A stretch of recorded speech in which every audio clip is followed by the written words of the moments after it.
ha yalon ka ko yalla muslimol nyanta niajube kabo bakara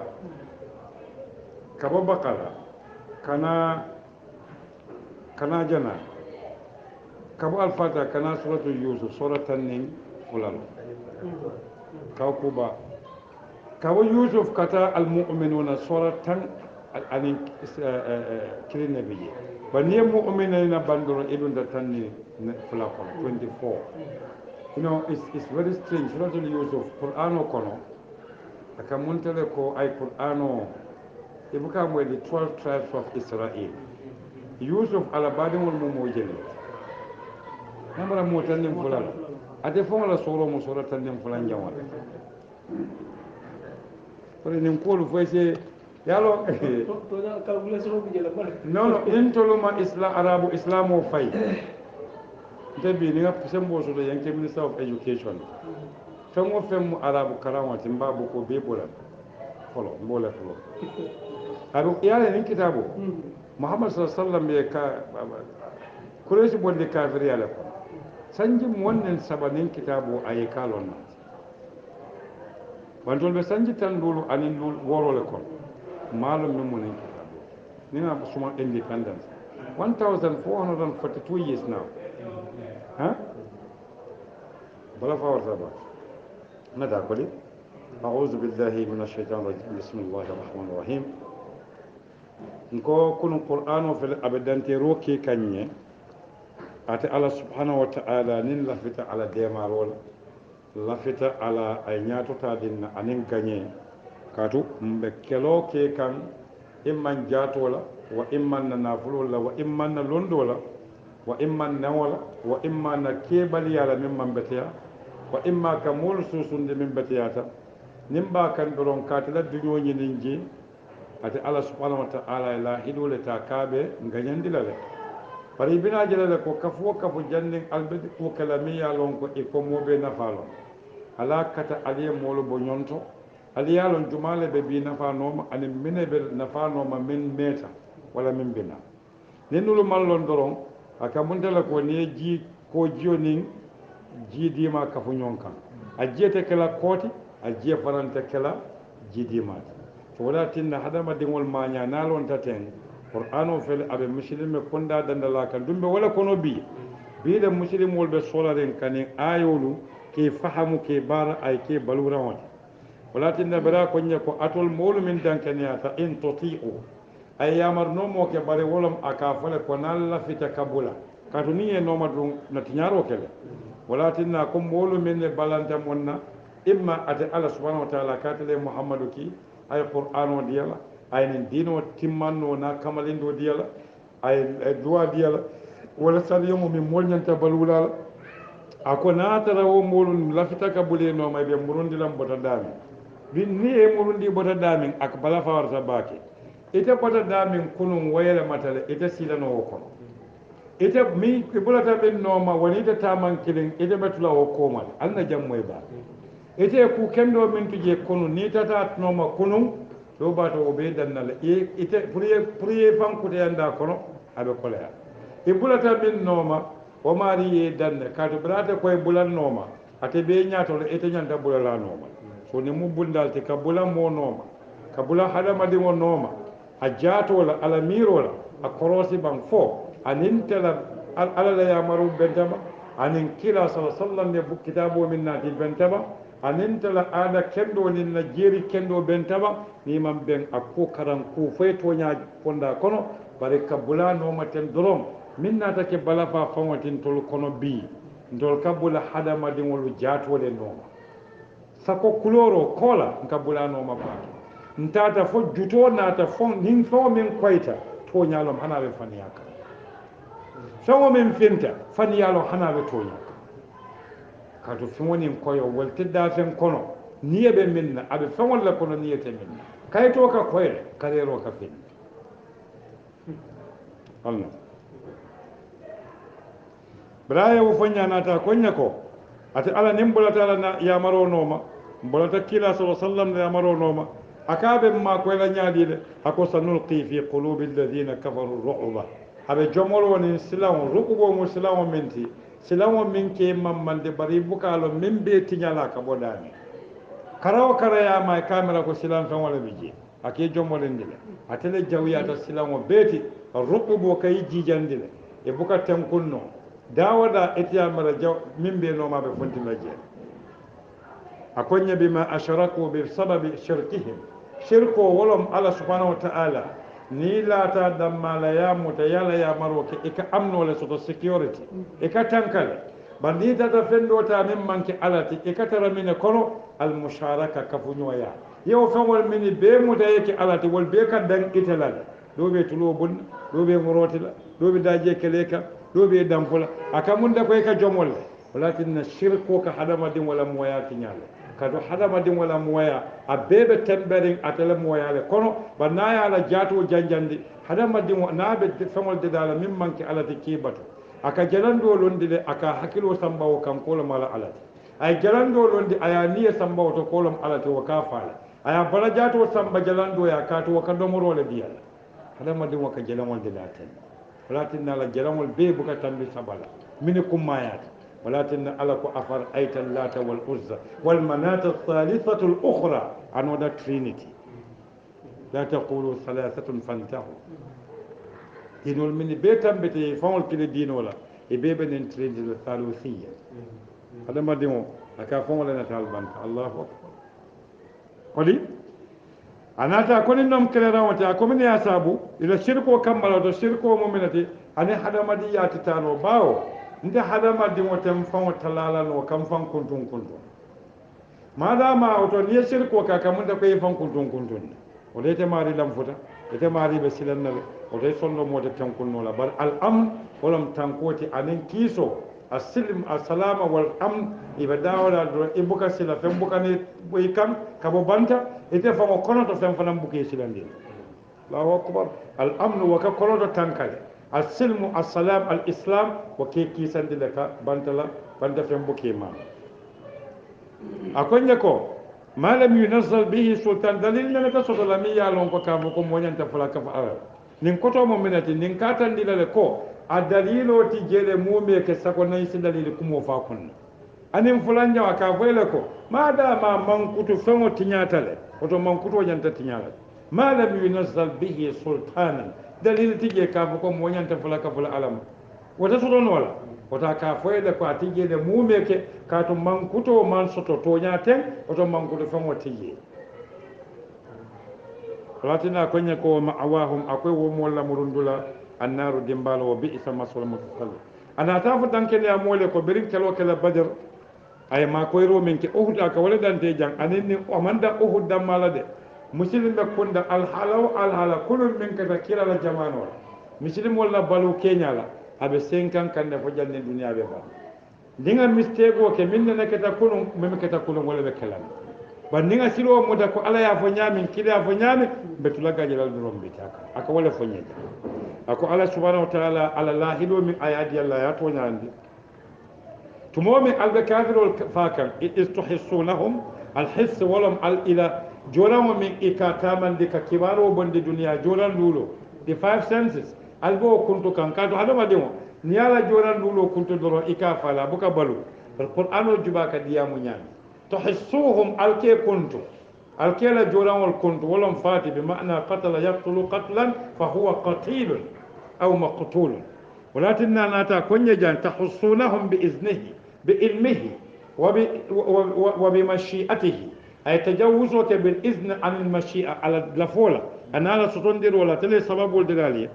أبوتاوتا كونيا كو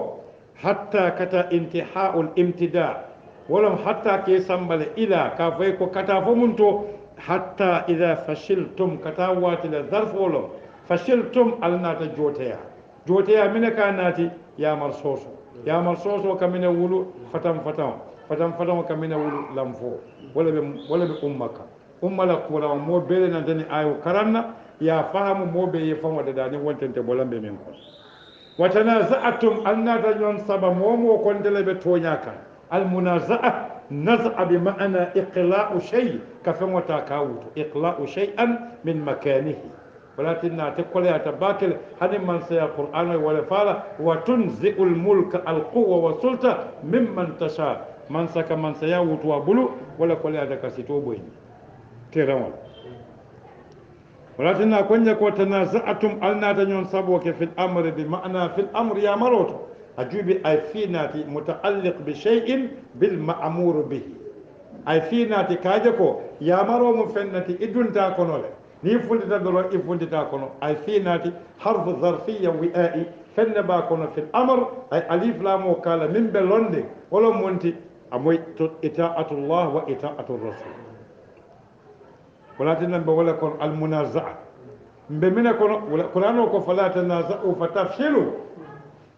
wa tadhhabu rihukum wala ma wala fama mbe munaza'a kensa wala kono momo ka to be to nyaata momo ko e chabo wadiyatel ay jota ya natin talan umma na talata ka du'uf wala nati lamfo birin lamfo na ta nyadu wakata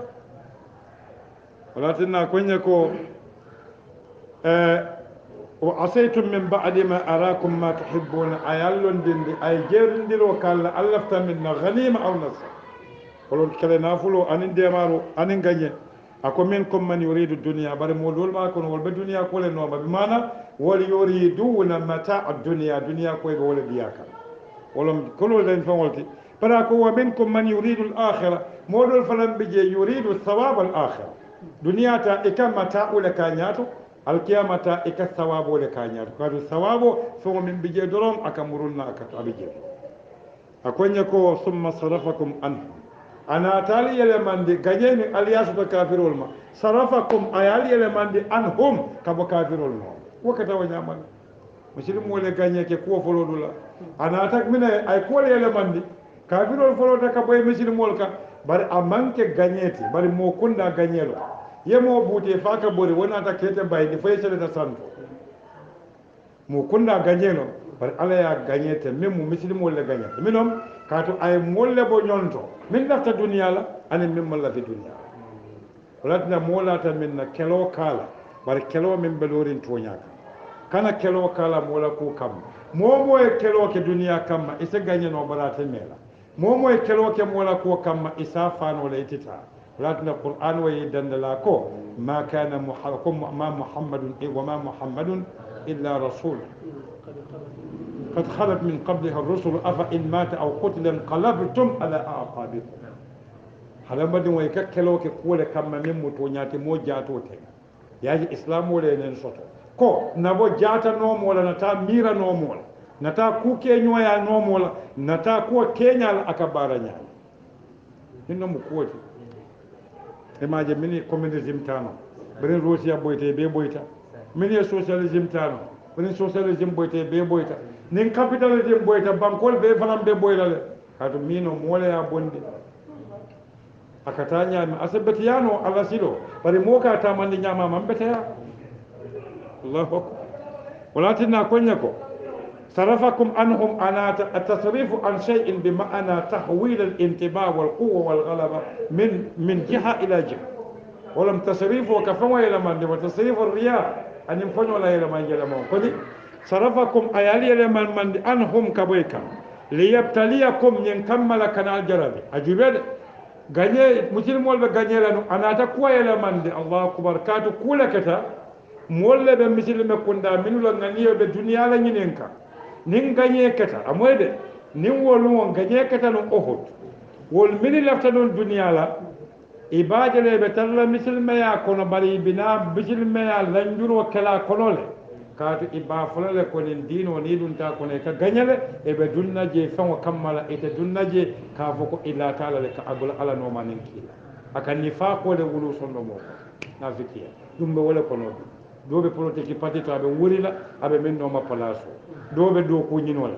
do ni dole kala ta politique wala aba mari hat ada nyika nin do ne bije mo le yol bula misile mo e to nyaaje ay bula no nin do nam to nyaaje wala bata ko wala qad afa ibtilaa wala msama ya jarabi faya tembolo ya jarabi wala tinna ni ko sabul baliyun dande ko min koto ta fani ya muta kafara ولكن على أي تمحيص وناتني آي وكنو إما جل يمحص الله الذين آمنوا ويمحق الكافرين محصو كتوم من تك فالور وديال كوي كسانو كديم باكو تمحيص بمعنى اختبار بالنار كديم سانو كديم باكو كاسنين دي ويت oto koleya min aya fo jang tamhis o nata ka sondomolu ku kaseneyandi ibtila o nata ke jarabi bal wala batala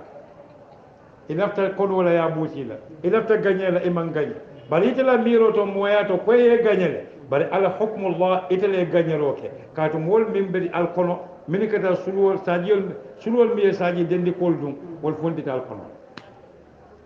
riday ni wol mambo mol kono molti tan wollom nem fula molti e tollo mo ñaatalen dula fula molti e be siyaare umma kono e tabanna yaaji umma la problème o naata umma ay mo kunda problème wala soto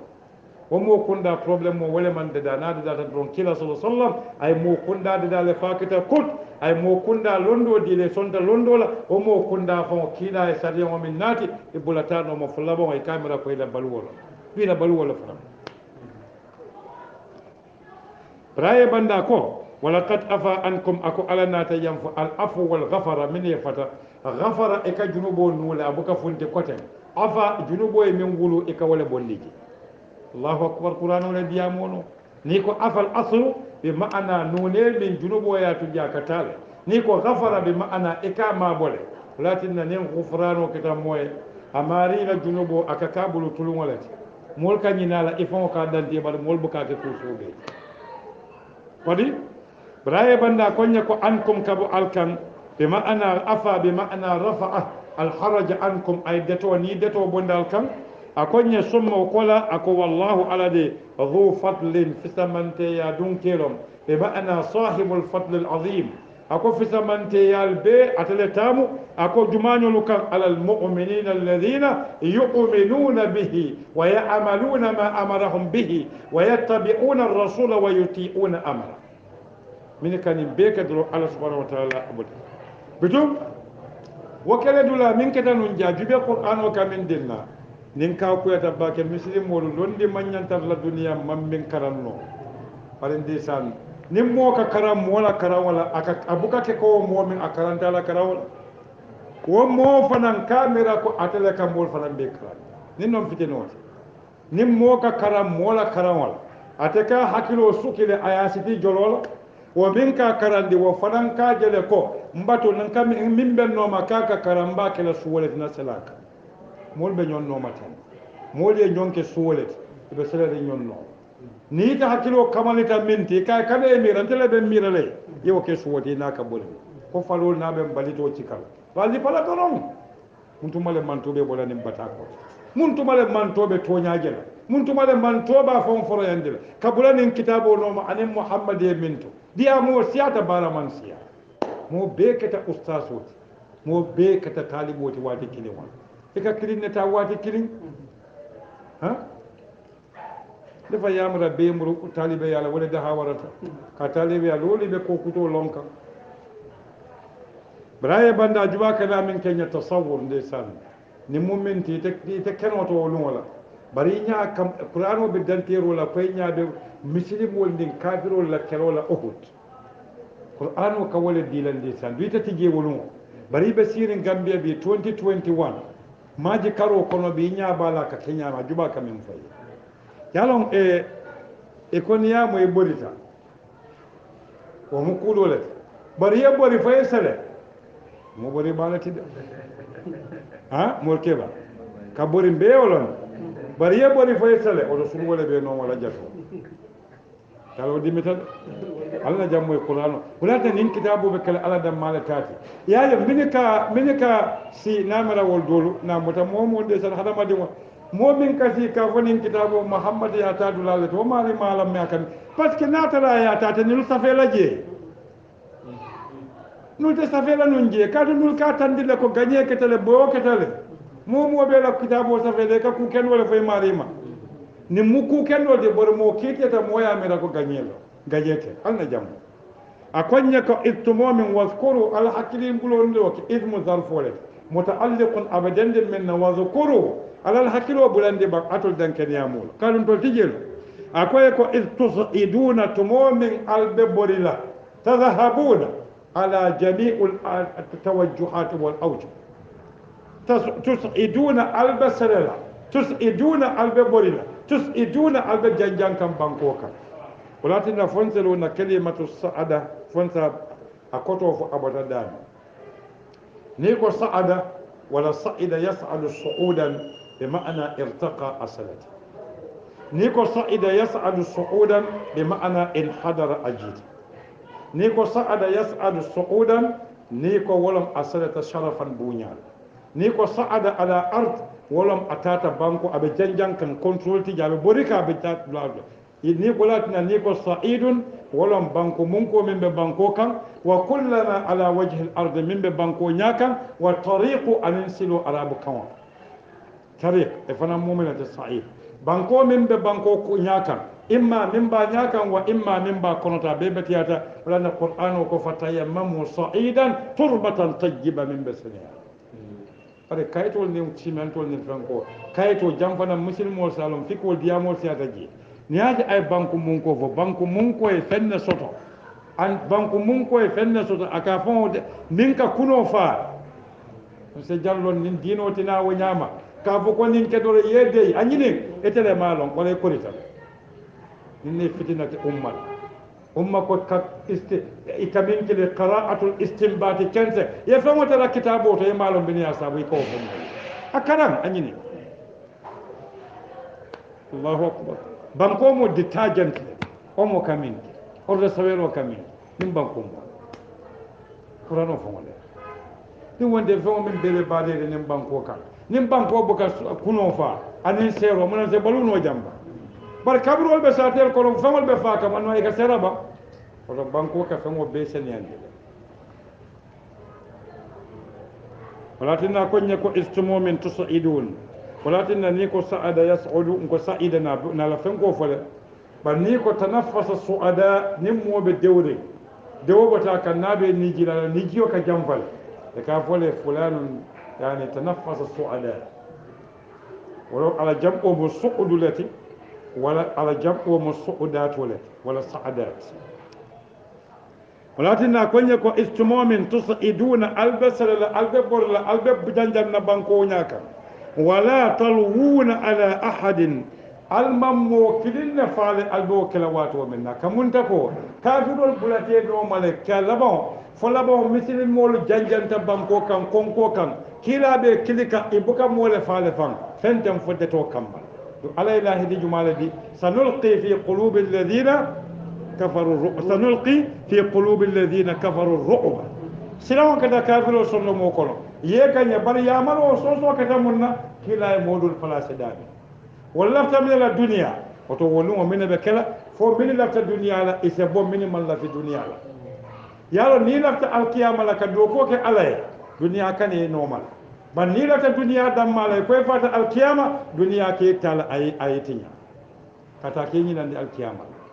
walakin naja konya ko istumo min tusaiduna albasalakan bi ma'ana tahrubuna ala wajhi al-ard wa tus'iduna bi ma'ana albasalakan ni ko sa'adtu fil jabal e ko sa'adtu fil wadi e ko sa'adtu ala shay'in bi ma'ana alawtuhu intikata kan santo walakinna kunya ko jan istumo min tus'iduna albasalaka be borikam wala talwuna ala kawto ni ko lawa bi ra'sihi ayakum lamandi ni ko lawa bi haqqihi aya haqo sam ni ko alwaytu bihi dhahabtu bihi nasambal ni ko alliwa awalan bataliyanti ami militaire waliya ni ko alawa wala fana mumunti hamza almamduda wala ashidda qalayati ni ko lawa alhabal ay julo moro kalimatu talwiya wala ka fengo moro akonya ko talwuna bar arab kawoto ibara ni mu figure of speech le ni ko yani marra wala yalwi ala ahadin kari tambita amam mo faale bi ma'ana la yaqif wala yanzu amallo amam mo fanan koroti wala ma kototi nin kuwa qur'ano ka foyle ko ila boro jawyata le fo labon ako la yalwuna ala ahadin almam mo faale albe borika albe borin kan nyonka ako war rasul wato min albo kekan war rasul kiladu yad'ukum fi ukhrakum atabe lorin koma abal kilida woto kilabe lorin mun tole aɓe loorin kele wulo kono ateman boni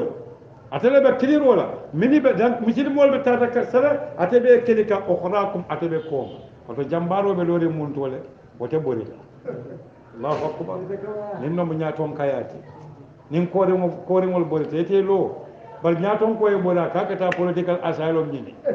mini banomol ɓe kala ñaadile allahu akbar hani dafeŋol ikate diŋol maɓole tol nin soro ika sewo je wula kono sewo asa diŋo maɓo ka samba kilométre kilin ay murun nan kana solo kelendi solo ɗum mbate faala par danka diŋo e balu nin noon fitrata llati fi lhayawanat ɓarin tol bi jamano alaman tankalala momola siliŋoɓe boy kam ake borla ala dimbato ko nin wol fatala aman keya aɓeta molole fotula probléme wole ɓe mo kunda mole e faŋode ɗa ban walatinna konon doya fa ko fo mooli e ɓeyan hakkilole taɓa yiye hakkilol ɗi ɓeyan on namaran ɓe o ñamala nenen silo muta e kamara ko ete mo kunda e ndesan alamala en tan ka mobile o torola e mobile o bonde ñin kammala ka molla cokko nafa molla londo e janja mol kana bata bare mobile o e masibo ke mofin kunda la sako africa kunda sanjita ñaato couranto silo kan wolle ɓe kelo kela mo kende tatarla silo alamala en makoye akonya war rasul sociologist wol min ka mol kara ya katay wuli ba ye mol karan the impact of modern technology the impact of social media ay min ke molu la mirol silo ka e kama nyami ay suwol ko ali akoro si fon sang mol fon tata fo tembe to e ka kurto min do ni be silo kuntula ni moto be na e buka borino kurto tata le fay mol fasota ayamuta e buka borino e buka tamano e buka tarano foy se tama daman foy silo bak ɗum moto silo ye silo to lawole you observe that pare kammale kamen ɗum alamalen mbema a koña ko la talwuna ala ahadin wa rasulu yad'ukum abalkilika min fi ukhrakum bi ma'ana alqom ama fo min ibtida ana kole fi bi ma'ana wi'a fi makan kamunta ko mutaalliq bi makan abadan dim place la kila be lori atol be sadaka kon kola te be lora kalti akoye fa asabakum ghamman amoyde fa asabakum Allahu ghamman katu alay lahi wodi Allah baraliyatinya anata mileke pour kal karandi kaltan yandi koten akonya fa asabakum ghamman anata suno dandi ko kalkan asawbu asaba bi ma'ana tatwib shay'in bi ma'ana imma kasenkan wa imma taghtiyaka muraka min asawb anata lumura munna ghamman ni ko arabu kawato al ghummatu wala fanan koto ka ke diboti gumma fanan koto ka ke al hayra jomoloti wal libsi ani nyamo gumma koto ka ke wolom famati min dibitela gummata alaykum nuha kala nyale nade fa gubiya alaykum wolom kibar kummanin adibita toluma walanna kila koy hadithu to fa in gumma alaykum sha'ban faqadaru ala taqdiru fondam pour ramadan wa sabat ni ko fana al ghummatu wala fana ashiddatu qolayati walakinna kunya bi ghammin huznun ni yaje ya tola koto ghamma koto minati walakinna santawle ka kile ghamam katu akabantam bilinin karwoni kilo temale walakinna sunwani kontano ni ko ya ka bantam bil sunwani kontano temal walakinna ya tola gham wala bi ma'ana huznan sunolom mi ya lonko akatahulu bayna al surur an wal mun akabantam bil kontano an suno temal ako ghamman sunoyal muta bi ghammin bi sababi ghammin ay fulo beto la sunola kilo mo sunola kilo mo yabar soso bi kata sababiyat fa asabakum ghamman ayal dendika dul ghamman sunola bi sababi ghammin katu aliya suno minke kila mabri aliya ya maro soso ayal londi dami aliya wa oto momo e kila wali nyoya gham suno be kan bar kila wali nyoya muluka wuri wuri baki ndemin ka wuri fonte fombe kila la no male ba janni ba fala mol yake folo yake ake buka fodiya mola kake baro le muslimo nyanta na tambete kwa hayna muslimo amanke koy tole dala ka fo mole muslimo